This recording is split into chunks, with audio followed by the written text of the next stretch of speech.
Hola, ¿qué tal? ¿Cómo están? Bienvenidas, bienvenidos a mi canal Mis Ganas de Leer. Mi nombre es Claudia. No les cuento cuántas veces me he sentado a grabar este video. O sea, este video tiene como una maldición porque ha pasado de todo, o bulla, o el micro funcionó mal y salía un sonido horroroso de los videos. No, o sea, pasó de todo, pero en un momento dije, no puedo dejar de grabar este video en agosto porque ya para septiembre sería como un horror comentarles acerca de las lecturas que realicé durante el mes de julio para mi iniciativa Lectora Un Peruano en Julio, que de hecho ha sido un mes en el que he leído con mucha emoción, con muchas ganas, pero eso también ha implicado que lea varios libros. Entonces ya entenderán también por qué es un video que me he demorado mucho en grabar, porque creo que espero en este video que están viendo ustedes ahora poder lograr lo que no he logrado en los otros videos, que es hacerlo rápido, en máximo media hora, y poder pasar con cierto porcentaje de justicia por cada una de estas 8 lecturas que voy a pasar a contarles a continuación. Así que vamos a comenzar de una vez. ¿Qué les parece? La primera lectura que realicé para Un Peruano en Julio 2021 es Pantaleón y las visitadoras de Mario Vargas Llosa. Esta es, es una novela que es bastante conocida del autor, pero no es una de las que suelen recomendar al inicio, ¿no? O sea, cuando alguien probablemente te pregunta, oye, ¿con qué debería empezar a leer? O ¿con qué libro me recomiendas comenzar a leer a Vargas Llosa? Pues te dicen La ciudad y los perros, Conversión en la catedral, o te pueden decir La tía Julia y el escribidor, o Travesuras de la niña mala. O sea, te lanzan como muchas opciones, pero no te lanzan Pantaleón y las visitadoras. Así que yo estoy aquí para animarlas a leer esta novela de este autor, que en realidad a mí me gusta muchísimo, y que esta experiencia ha sido como muy grata, como suelen ser siempre mis experiencias leyendo a Vargas Llosa. O sea, todavía no he tenido como un libro que no me haya gustado tanto de él, y creo que es también porque yo hace muchos años, incluso hace un poco menos de 20 años, hice como una especie de lista mental de cuáles son las novelas que sí o sí quisiera leer de Vargas Llosa, y en esa lista están justamente de las que siempre he escuchado solo buenos comentarios. O sea, es como que no me la juego con este autor, y uno de esos casos es justamente el de Pantaleón y las visitadoras. Esta es la historia de Pantaleón, que es un hombre que acaba de recibir un ascenso en el ejército, ¿no? Ha sido ascendido a capitán, y lo mandan a Iquitos, que es una zona de nuestra selva peruana, con una misión extrañísima, rarísima, pero aparentemente muy importante, porque digamos nadie todavía ha hecho lo que va a hacer Pantaleón, que es como que va a romper esquemas en el ejército peruano, que es crear un servicio de visitadoras. Traducción, un servicio de prostitutas, ¿no? Entonces lo que va a hacer es planificar un proyecto para las Fuerzas Armadas, que consiste en reclutar a un grupo de mujeres para que puedan ofrecer el servicio de prostitución. O sea, es una historia que de repente a ustedes les puede llamar la atención si es que nunca han escuchado hablar acerca de Pantaleón y las visitadoras, pero digamos, para la mayoría de peruanos, peruanas, nacidos en los 80s, 70s, 90s, es más o menos familiar esta trama, porque nosotros hemos visto, la mayoría de repente conocemos la película, o hemos leído la novela, ¿no?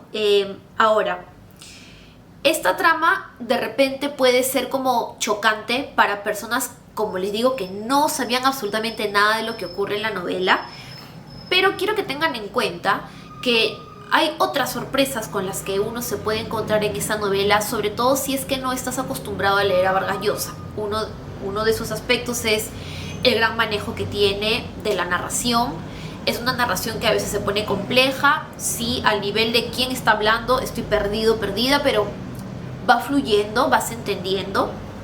Es una novela además que tiene altas cuotas de humor.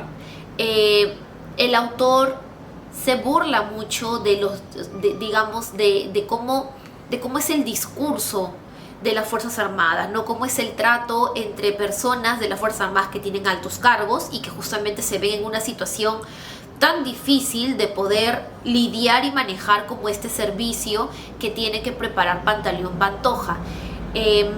Hay también una capacidad indiscutible de Vargas Llosa para construir este mundo, ¿no? Este mundo de esta novela, porque si bien es cierto, el foco es el trabajo que realiza Pantoja, hay otros aspectos, otras problemáticas que están alrededor. Una de ellas es el conflicto que va a ocurrir en casa de Pantaleón, porque la mamá y la esposa que se han ido con él a Iquitos a vivir por este tiempo no saben absolutamente nada, porque es un proyecto, es un servicio súper secreto, entonces están como en las nubes, están perdidísimas, no saben nada.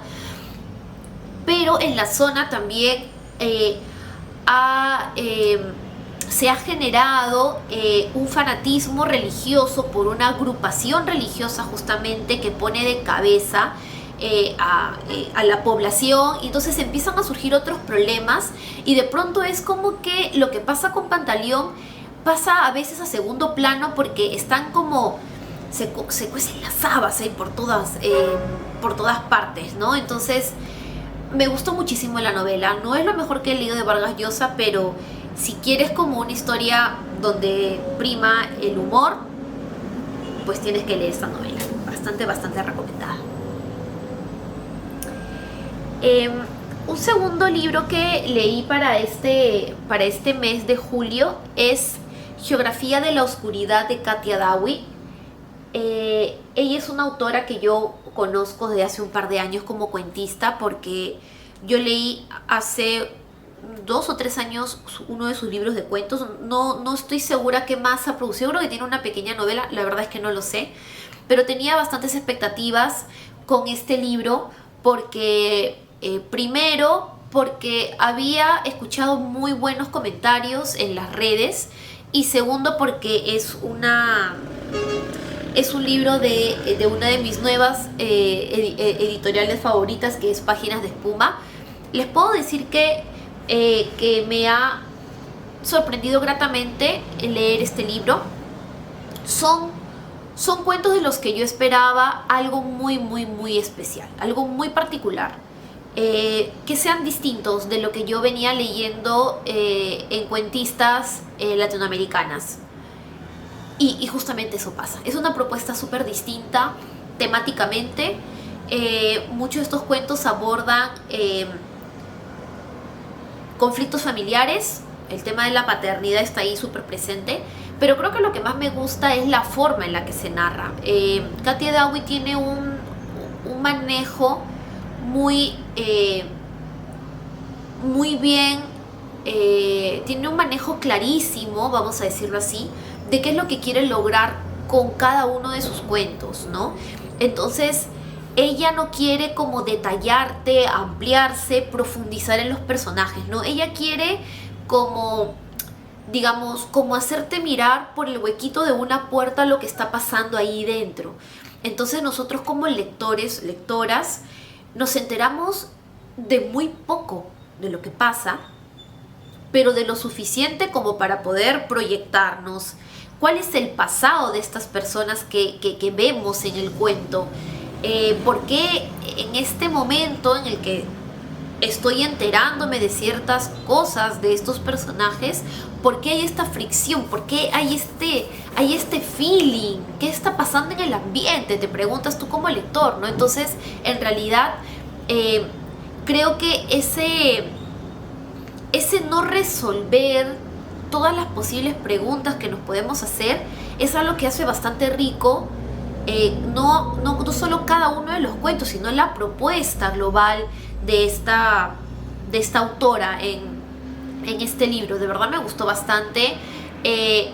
Me parece que hay un muy buen trabajo también del lenguaje. Yo creo que es una autora que, digamos, que es muy cuidadosa con la palabra, con las frases, con cómo empieza el cuento, cómo lo termina el cuento, ¿no? En ese sentido es bastante redondo su trabajo. Claro, hay algunos cuentos que no me llamaron la atención, que no me gustaron tanto, que para mí van a ser olvidables, pero hay otros cuentos que me gustaron un montón, que me parecieron que se prestan bastante para una relectura, porque no es fácil seguir el hilo, ¿no? El hilo de los cuentos es un reto, y siento que como en algunos momentos, digamos, me lanzaba mucho a la lectura, sé que me he perdido muchos detalles, ¿no? Y creo que es un libro, como les digo, que se presta para volver a leerlo, para leerlo, en mi caso, prestando más atención, teniendo en cuenta ya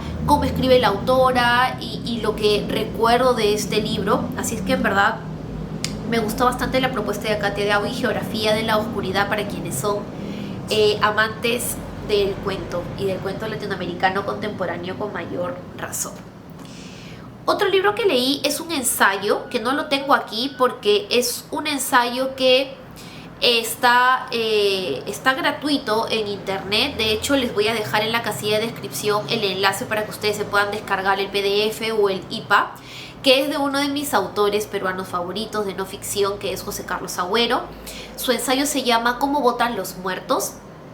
Creo que es un ensayo clave para poder como afianzar algunas ideas que algunos peruanos hemos ido desarrollando, sobre todo a lo largo de los últimos meses, antes de la segunda vuelta de las elecciones presidenciales del 2021.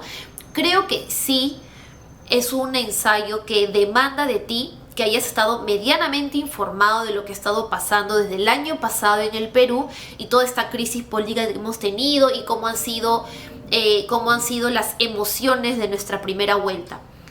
Porque la segunda vuelta no la llega a incluir en sus reflexiones.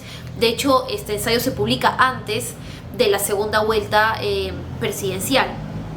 Y creo que es muy duro finalmente lo que se propone con ese título, ¿no? Porque pareciera que a veces nosotros sentimos que hay como, o sea, que siempre podemos estar peor y que nuestra política siempre nos trae como sorpresas.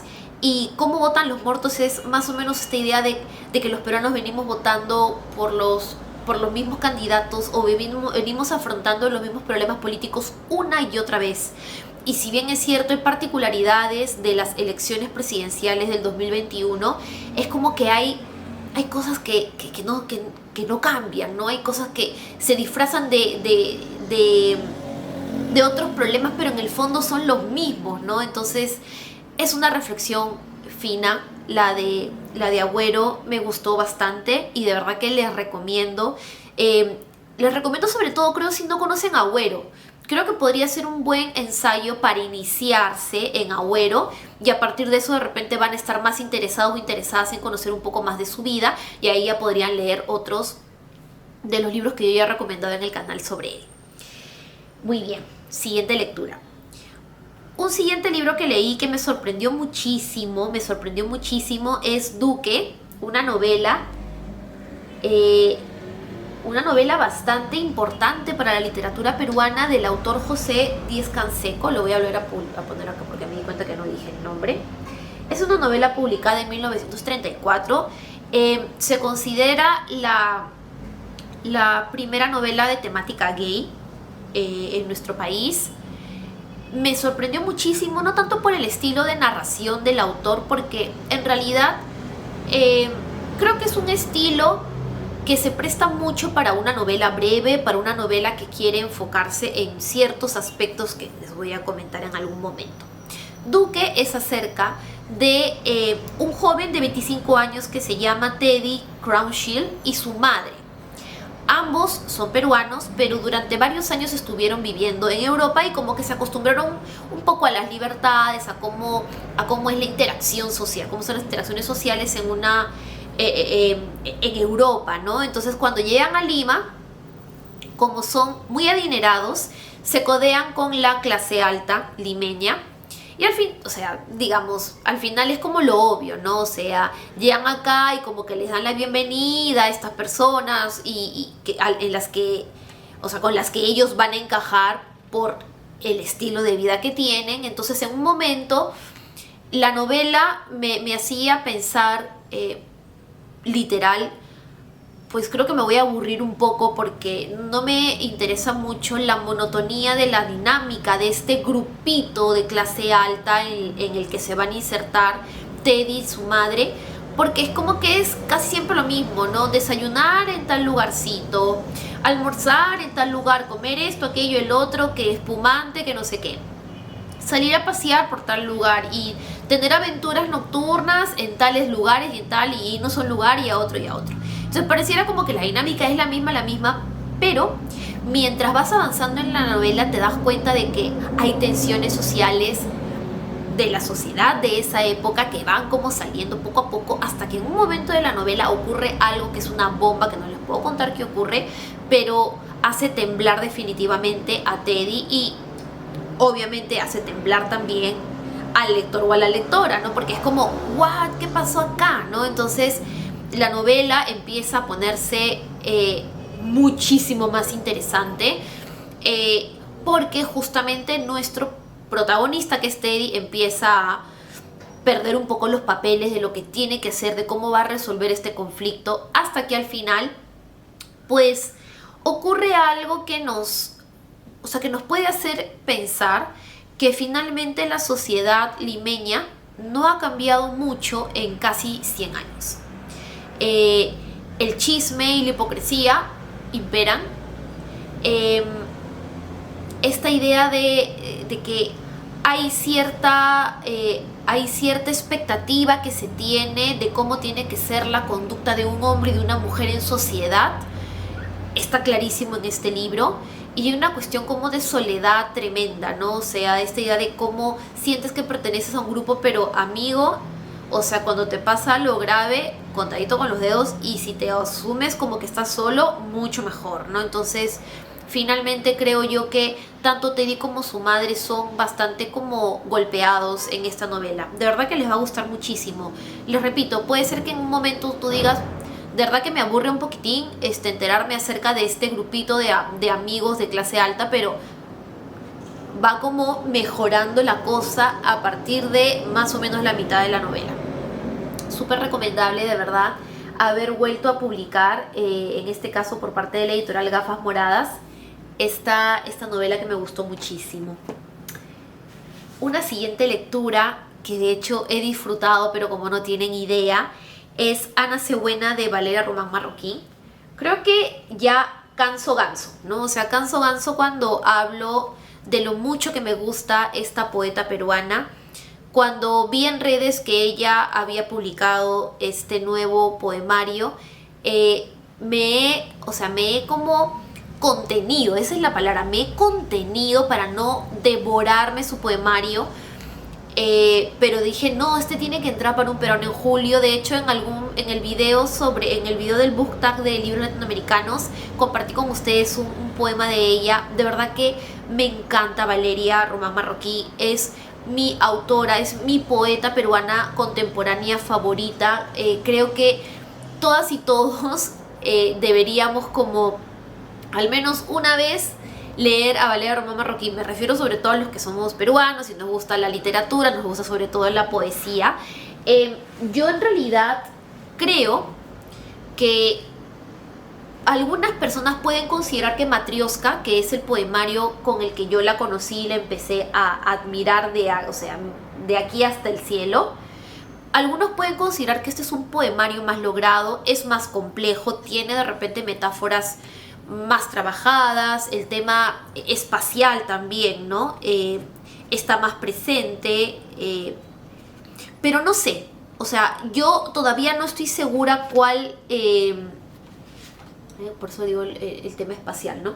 No sé cuál poemario me ha gustado más, me han encantado los dos, pero creo que, perdón un ratito, estoy mirando cuánto tiempo me queda, perdón, correr, y ya, pero creo que este poemario es como tan intenso, es como un grito escrito tan necesario que me hizo como pensar que de repente quienes no han leído a Valeria Román Marroquín podrían iniciarse a leerla con Ana Cebuena, porque me parece que es un poemario más universal.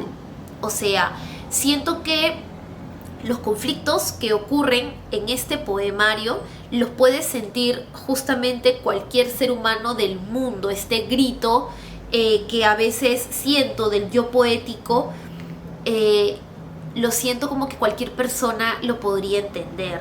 Mientras que Matrioska no. Matrioska es un poemario más difícil para empezar de entender, con el que puede ser más difícil a veces de conectar, a pesar de que yo conecté, desde la primera lectura conecté con Matrioska, a pesar de que no entendía mucho algunos de los poemas, lo tuve que releer y releer y releer hasta que en un momento dije, wow, qué maravilla de poemario. No, yo creo que Ana Cebuena es un poemario que entiendes a la primera lectura, te conectas a la primera lectura, se presta para relecturas de todas maneras, pero que, como les digo, apuesta a acercarse un poco más de repente a personas que dicen, ay no, a mí no me gusta la poesía porque es un poco difícil, no entiendo nada. Ana Cebuena de Valeria Román Marroquín, para conocerla y para empezar a admirar esta poeta peruana que ya no sé qué decir, me encanta, me fascina, y cualquier futura publicación que tenga ella, júrenlo que yo la voy a leer y voy a comentarla por aquí en el canal, a pesar de que sé que sus libros no son accesibles fuera de nuestro país. Muy bien. Después del babeo por esta lectura, pues el babeo por otra lectura, que fue mi lectura favorita, de hecho, de Un Peruano en Julio de 2021, que es la novela distópica Moscostrón de Rosa Arciniega. No voy a hablar absolutamente nada de esa novela porque ya les he contado todo lo que podía contarles sobre este libro en el video anterior, así que les voy a dejar por aquí el enlace. Me fascinó, me sorprendió, quiero leer todo de Rosa Arciniega. Estoy tan feliz de haber conocido a una autora peruana nueva, nueva para mí, porque yo nunca la había leído, a pesar de que es una autora de la primera mitad del siglo XX, sobre todo esta novela, de hecho fue publicada en 1933, pero nada, estoy así como súper in con Rosa Arciniega. Me encantó, definitivamente me encantó conocer a esta autora. Y ya para finalizar me quedan dos, voy a continuar con pura poesía. Otro libro que leí, otra lectura que disfruté muchísimo fue Fiesta, de la poeta Denise Vega Farfán. A ver si estoy compartiendo bien. A ver, me quiero centrar aquí en el título. O sea, creo que la pregunta que yo me hice cuando terminé de leer el libro, y de hecho mientras lo leía, era ¿dónde está la fiesta, no? Y la fiesta es como que está en mi experiencia lectora. He disfrutado muchísimo este poemario. He disfrutado muchísimo con las imágenes preciosas que utiliza Denise en este poemario. Poemas que me remitían a ciertos escenarios y que me daban como una especie de conexión con la naturaleza, que no sé si ese es el objetivo finalmente de alguno de los poemas de Denise, pero a mí me generó eso, ¿no? Me dio como paz. Me parece como que algunos poemas son como una alabanza a lo lento, al disfrute, al goce de la mirada del hombre hacia la naturaleza. Me gustó muchísimo. Sé que tendría que decir muchísimas cosas acerca de este poemario, pero en verdad yo lo gocé. Eso es lo que pasó. Pensé muy poco cuando leía Fiesta. Disfruté todo lo que pude, porque Denise tiene eso, ¿no? Te deja en sus poemas unas imágenes tan potentes, tan hermosas, que siento como que te abrazan en cierto momento, y es como que la lectura, las imágenes se apoderan de mí, se apoderan de mi conciencia, se apoderan de mi lado como un poco más racional, más mental, que está como buscando a ver en este poema qué pasó, qué quiere decir, cuál es el yo poético, bla bla, ¿no? Entonces, que de hecho sí hay un buen trabajo de, como les digo, de imágenes, hay una propuesta incluso, hay una estructura aquí en el poemario, pero nada, yo estoy como todavía sintiendo un poco la resaca de haber leído Fiesta de Denise. Me encantó el poemario y voy a seguir leyendo todo lo que esta poeta tenga que publicar. Y finalmente, así sin haberlo planeado, leí este poemario Una animal en mí, que tiene una edición hermosa. No sé si se puede leer el título, o sea, creo que ya tiro la toalla porque creo que no se puede ver bien. Este poemario fue escrito por la poeta, no sé si es Juliane o Julián Ángeles Hernández, en una edición maravillosa. De hecho, esta es una edición que un poemario que compró mi novio y nada, me llamó la atención. Es la primera vez que leo a esta poeta. Creo que lo que me ha pasado es que no conecté tanto con su estilo. Hay poemas que me parecen buenísimos, hay poemas que me gustaron muchísimo, pero también hay poemas que no me jalaron tanto, no me convencieron mucho. Pero creo que son este tipo de libros que son como una especie de guiño, no es como, hola, ¿qué tal? ¿Cómo estás? Así escribo yo. ¿Te gusta? ¿Te interesaría seguir leyéndome? Y sí, definitivamente me gustaría seguir leyendo a esta autora. Creo que no es un poemario que yo he disfrutado tanto porque tal vez me estaba ya contaminada con los otros 2 poemarios que había leído antes. Puede pasar. Y de repente a veces la comparación puede terminar siendo un poco injusta con un libro. Pero nada, me gustaría, como les digo, seguir conociendo a la autora.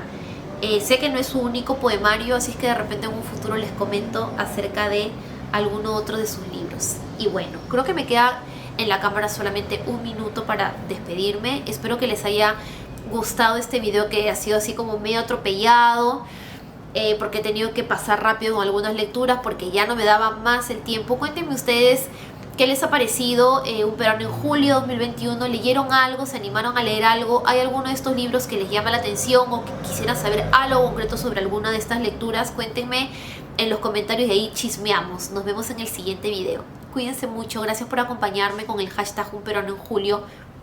De verdad, muchísimas gracias. Me emocionó bastante ver que algunos de ustedes me han podido acompañar durante el mes de julio. Cuídense mucho. Nos vemos en el siguiente video. Lean. Chao.